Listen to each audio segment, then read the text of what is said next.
Assalamualaikum warahmatullahi wabarakatuh. Perkenalkan, nama saya Imam Alawi Hidar Al-Fatih dengan nomor MPM 251104020072 dari program studi akuntansi. Pada kesempatan kali ini saya akan membahas usul fikih dan epistemologi sumber syariat Islam.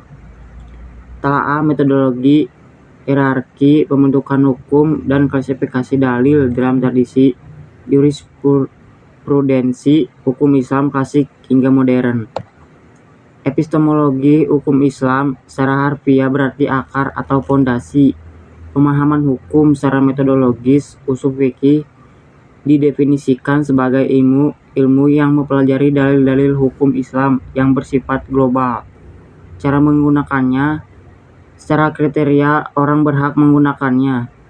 Dalam epistemologi hukum Islam, pencarian kebenaran hukum tidak hanya mengandalkan teks dogma semata, melainkan mengintegrasikan secara harmonis antara transmisi wahyu yang bersifat ketuhanan dan penalaran akal manusia yang kritis dan analitis. Selanjutnya, fondasi hukum primer. Akar utama dari seluruh bangunan hukum Islam bertumbuh pada fondasi hukum primer. Kelompok dalil pokok ini disepakati secara mutlak oleh seluruh mazhab jurisprudensi utama, Hanafi, Maliki, Syafi'i, dan Hambali, sebagai sumber primer yang memiliki otoritas tertinggi untuk menetapkan legalitas hukum suatu perbuatan manusia. Klasifikasi epistemik dalil hukum. Secara epistemologis, sumber hukum Islam dibagi menjadi dua kategori besar berdasarkan asal-muasalnya. Yang pertama ada dalil nakliyah, sumber kewahyuan atau transmisi. Sumber hukum yang bersumber langsung dari teks otoritatif yang ditransmisikan dari Allah Subhanahu wa Ta'ala dan utusannya Nabi Muhammad. Terdiri atas Al-Quran dan As-Sunnah.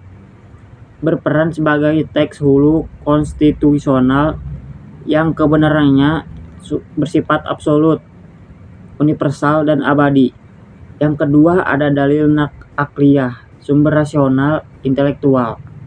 Sumber hukum sekunder yang diformulasikan melalui proses penalaran intelektual dan metodologi berpikir manusia yang terstruktur.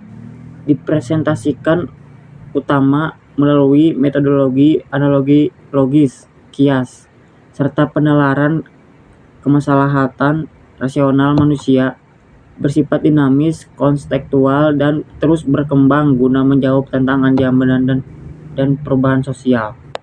Selanjutnya ada Al-Quran sebagai kitab utama. Al-Quran adalah kalamullah yang diturunkan kepada Nabi Muhammad SAW secara berangsur-angsur melalui malaikat Jibril dan sampai kepada kita secara mutawir. Karakteristik epistemik Al-Quran. Dalam kajian hukum, teks Al-Quran dipetakan berdasarkan kepastian maknanya. Yang pertama, qot'iyah al-dalalah, teks yang hanya memiliki satu interpretasi tunggal dan tidak mengandung makna ganda. Contohnya pembagi waris, 1/2, 1/4, atau sanksi hukum pidana tertentu yang angkanya disebutkan secara jelas. Yang kedua ada janiyah al-dalalah, teks yang multitafsir dan membuka ruang bagi para ulama untuk beristihad mencari makna yang paling mendekati kebenaran berdasarkan analisis kebahasaan dan konteks historis. Contohnya yaitu makna kata guru dalam surat Al-Baqarah ayat 228 yang dapat diartikan sebagai masa suci atau masa haid. Selanjutnya As-Sunnah sebagai operasionalisasi teks. As-Sunnah merujuk pada ucapan, perbuatan, maupun ketetapan dari Nabi Muhammad SAW. Jika Al-Quran diibaratkan sebagai undang-undang dasar, maka As-Sunnah bertindak sebagai peraturan pemerintah yang menjabarkan operasionalisasi teknis dari aturan makro tersebut. Fungsi As-Sunnah terhadap Al-Quran yang pertama ada bayan at-tafsir, mengurangi perintah global di dalam Al-Quran. Misalnya Al-Quran memerintahkan sholat secara umum, namun rincian gerakannya, waktu, dan jumlah rakaat dijelaskan sepenuhnya melalui as-sunnah. Sholatlah kalian sebagaimana melihat aku sholat. Yang kedua ada bayan at-takhsis, membatasi atau mempersempit cakupan Al-Quran yang masih bersifat umum. Contohnya Al-Quran mengharamkan bangkai secara umum, lalu as-sunnah mengkhususkan bahwa bangkai ikan dan belalang halal dimakan. Otorisasi transmisi, integritas as-sunnah dijaga lewat klasifikasi hadis yang ketat. Mutawir, hadis yang diriwayatkan banyak orang di setiap tingkatan sanad, menghasilkan keyakinan absolut. Ahad, hadis yang periwayatannya tidak mencapai derajat mutawir, menghasilkan keyakinan estimatif, namun tetap wajib diamalkan dalam hukum jika memenuhi syarat kesahihan. Selanjutnya ada ijma sebagai pilar konsensus kolektif. Secara terminologi, ijma adalah kesepakatan bulat yang dilakukan oleh seluruh mujtahid dari kalangan umat Islam pada suatu masa tertentu setelah wafatnya Nabi Muhammad SAW terhadap suatu hukum syara. Esensi dan kekuatan hukum ijma. 100% konsensus ulama, tidak boleh ada satupun mujtahid di masa tersebut yang menyatakan penolakan atau pendapat berbeda agar konsensus ini secara sah teologis. Fungsi sosial yuridis, ijma bertindak sebagai penjamin integrasi sosial dan benteng pertahanan teologis umat Islam dari perpecahan opini hukum yang berlarut-larut. Jenis-jenis ijma. Yang pertama ada ijma sarih. Seluruh mujtahid secara lisan atau tulisan menyatakan kesepakatan mereka terhadap suatu hukum. Yang kedua ada ijma sukuti. Sebagai mujtahid mengeluarkan fatwa sementara mujtahid lainnya mengetahui fatwa tersebut namun memilih untuk diam tanpa melakukan penolakan. Selanjutnya kias sebagai metode analogi logis. Kias adalah proses menyamakan hukum suatu kasus baru yang belum memiliki ketetapan hukum eksplisit dalam Al-Quran dan Sunnah dengan kasus lama yang sudah memiliki ketetapan hukum karena adanya kesamaan motif hukum. Struktur formal analogi 4 rukun kias. Sistem logika kias bekerja melalui matriks struktural berikut. Rukun kias, definisi, penjelasan metodologis, kasus real. Kasus real, analogi narkotika. Kasus histori awal yang hukumnya tercantum secara definitif di dalam Al-Quran atau As-Sunnah.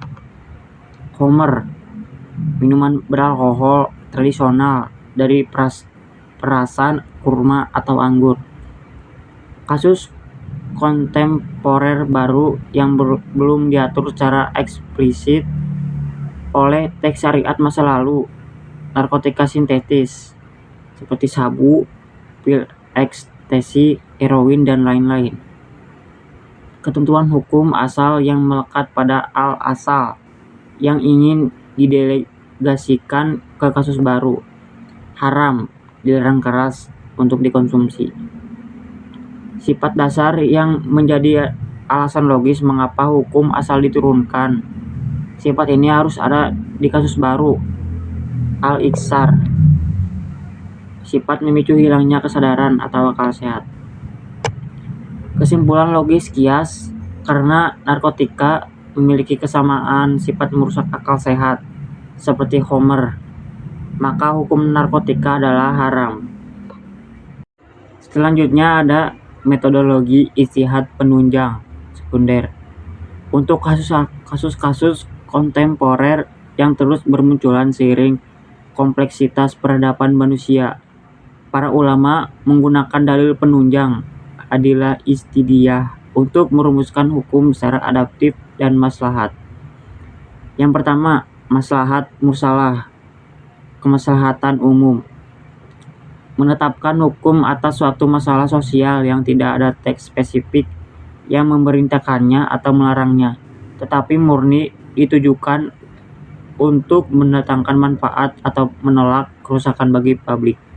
Contohnya, pembuatan undang-undang lalu lintas atau kewajiban memiliki surat izin mengemudi atau SIM. Teks Al-Quran tidak pernah menyebutkan SIM, namun aturan ini wajib ditaati demi keselamatan bersama. Yang kedua ada urf, adat kebiasaan sosial.